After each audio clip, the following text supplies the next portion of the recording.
Grabe, ano? Ayaw ko nang iparinig sa inyo, pero pag-usapan natin itong mga nangyayari. Isipin mo yung mga DDS vlogger, hindi ko naman nila lahat. Sinisisi si Bato. Yung Bato, patuloy nilang binabato ng sisi. Kasi sila ay bitin na bitin sa kanilang mga pangarap, panaginip, naging bangungo tuloy na masira si Pangulong Marcos ng komite ni Bato de la Rosa ang nag-imbestiga tungkol daw sa di umano'y drugs at higit sa lahat sa mga pinagsasasabi ng sinabi ng Pangulong pambansang sinungalin o liar na si Jonathan Morales. Okay? Lalo na po yung vlogger na promotor nitong kay Morales na pinagsasabing ito na nasa Amerika. Galit na galit sila kay Bato at yung ibang mga vloggers dyan dahil hindi raw napatunayan, hindi raw nagawa ni Bato na sirain si Pangulong Marcos. Hindi naman trabaho ni Bato yan eh. Yung testigo nyo na pinatulan na nga, ginastusan ng taong bayan, ilang hearing yan na napakalaki ng gasto sa bawat araw na hearing, wala naman hong kabutihang idinulot, wala naman hong pagpapatunay, walang ebidensyang naipresenta, puro kwento, walang kwenta, puro akusasyon, paratang, alang pagpapatunay nga. Hindi naman pwedeng ganon. So kaya nagalit na ang taong bayan, pati mga senador, nagkaroon na nga ng pagpapalit ng liderato ng Senado, natanggal na si Subiri, si Escudero na nandiyan dyan. Alam naman natin from day one, hindi rin kontento si Escudero sa galaw kasi nga mga abogado yun at kitang-kita naman yung puro paratang ng walang dokumento at sirang-sira ang kredibilidad ng Morales. Ngayon na sinisisi nyo si Bato. Nagpagamit na nga sa inyo si Bato. Pinatulan na nga yung liar na sinasabing testigo. Ngayon walang nangyari at hindi nasira ang ating Pangulo, sinisisi pa ninyo ngayon.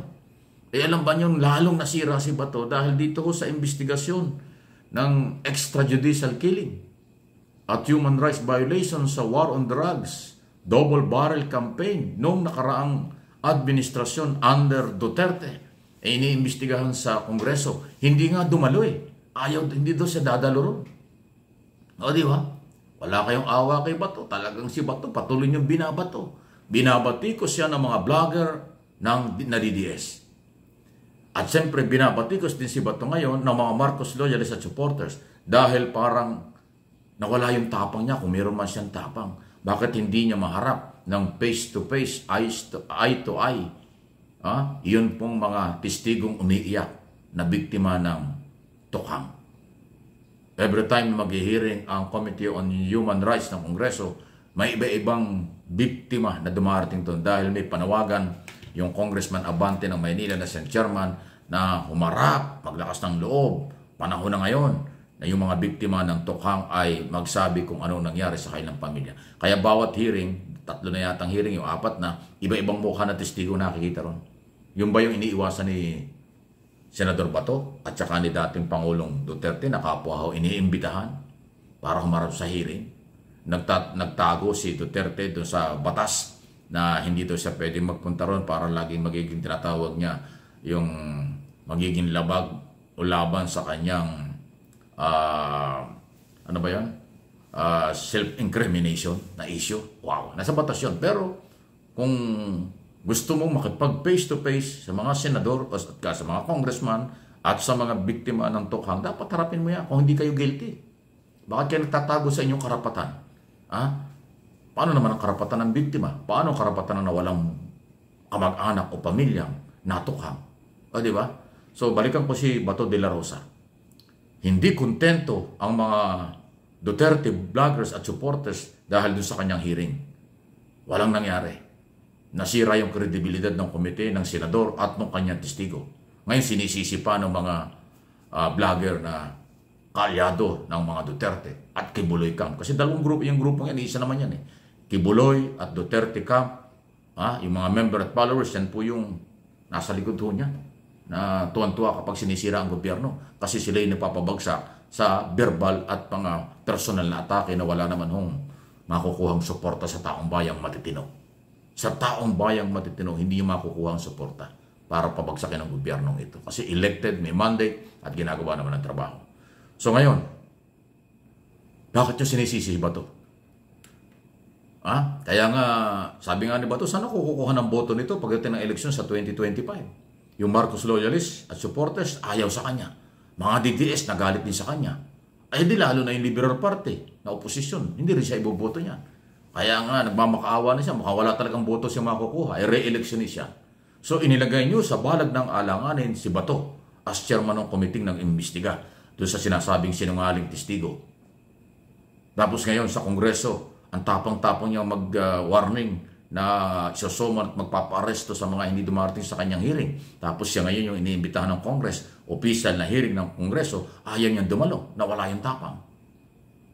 At nagtatago doon sa parliamentary courtesy na hindi naman sinabi ng Senate President Escudero na gawin mo yan, gamitin mo yan para hindi ka makapunta sa hearing. At wala naman sinabi sa Escudero, huwag kang makatid ng hearing.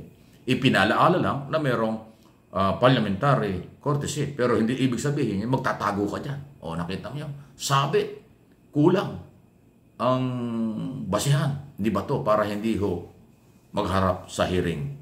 Ayan. At ang sabi lang niya ngayon, panghuli na kanya sinasabi, pag si Duterte raw, dating Pangulo na kaibigan niya, at hindi dumating sa hearing, hindi rin siya pupunta. Pero pag nagpunta ron, pupunta raw siya. Teka muna, senador. Senador ka ng bayan. Hindi ka senador ng Duterte. Bakit yung linya nyo? Para kasi Robin Padilla Kahit anong gawin ng mga Duterte siya, samantalang elected, may mandate mula sa taong bayan. Dapat ang mga senador, reminders lang Trabaho lang ito, walang personalan sa aking opinion at interpretation. Kayong mga senador kahit na sinong elected sa public office, kayo maglingkod sa bayan, hindi sa partido, hindi sa kamag-anak lang, o hindi sa kaibigan lang. Di ba? Yun Yun po yung lagi natin sinasabi. Di ba? Ano ba yung sinasabi ni ano? Ano ba yung lagi sinasabi ng dating Manuel Rojas? Di ba? My loyalty to my party end when my loyalty to my country begins. Di ba? By Manuel L. Quezon. Yun ang kailangan. Itong galaw na itong mga DDS senador, DDS supporters, puro Duterte lang. Kung anong gusto ni Duterte, susuportahan nila. Pag umatin sa hearing, sasamahan. Pag hindi na rin pupunta. Ano yun? Paano yung obligasyon nyo sa bayan? Paano kayo nakalimutan nyo, kayo ay senador ng Republika at pinapasweldo kayo ng taong bayan? Hindi Duterte ang nagpapasweldo sa inyo. Hindi dapat doon ang loyalty, hindi dapat doon lang kayo. Parang ito, yung mga pro-Duterte dating, sino ba yan? Tolentino yata kasama dyan Tolentino, Bato, Jaime Marcos, Padilla. Yan, ganyan ang mga linya nila. Kaya goodbye pagdating ng eleksyon. Alam na ng mga botanteng Pilipino kung anong gagawin nila. Ilang buwan na lang, eleksyon na. Ilang buwan na lang, magpapail na sila ng Certificate of Candidacy. Maging marunong para hindi magsisi. Mahirap magsisi. Katulad ng isang senador dyan, ibinoto nyo, ginawa nyo senador, 6 na taon kayo magsisisi. Ganyan po ang pagsisisi sa pag nagkamali sa Senado. Pag senador ang ibinoto nyo, 6 na taon, magsisisi kayo. Nakaka-stress yan. Kaya maging matalino para walang sisihan pagdating ng panahon.